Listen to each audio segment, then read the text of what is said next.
Well, hi, Patrick. We're actually inside the inquiry room right now. We've very kindly been given access, and this is the room where for the past 4 days we have heard the closing statements from many bodies that were there or involved on the night of the 14th of June 2017, where 72 people so tragically lost their lives. We've been hearing those closing statements throughout the week, and there have been many survivors here in the room speaking about their experience of that night. And one of those people is Nabil Chakir, who I spoke to earlier. He actually lost 6 members of his family in the fire, and he told me what that night was like.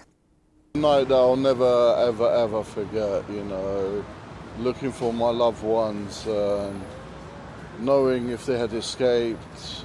I lost my mother, my sister, my brother-in-law, and 3 nieces. I'm so sorry, it's absolutely horrific. How do you feel 5 years on from that? And you must still be in huge amounts of pain, but you must also feel so much anger. Nothing has changed. I feel just as worse as before. Until now, you know, it's nothing but pass the buck and everyone blaming each other, no one taking responsibility. So my pain and family's pain and everything, if not, it's got worse.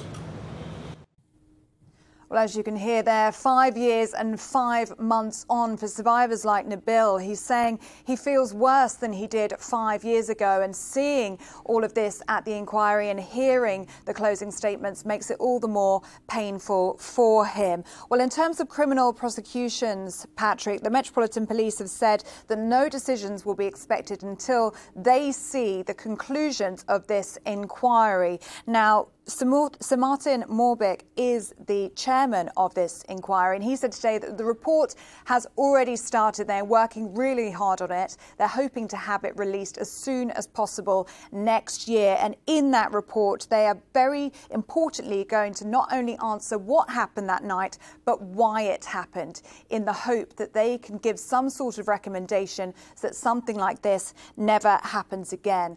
But for survivors like Nabil, they want answers. They want justice, and the wait for that will continue.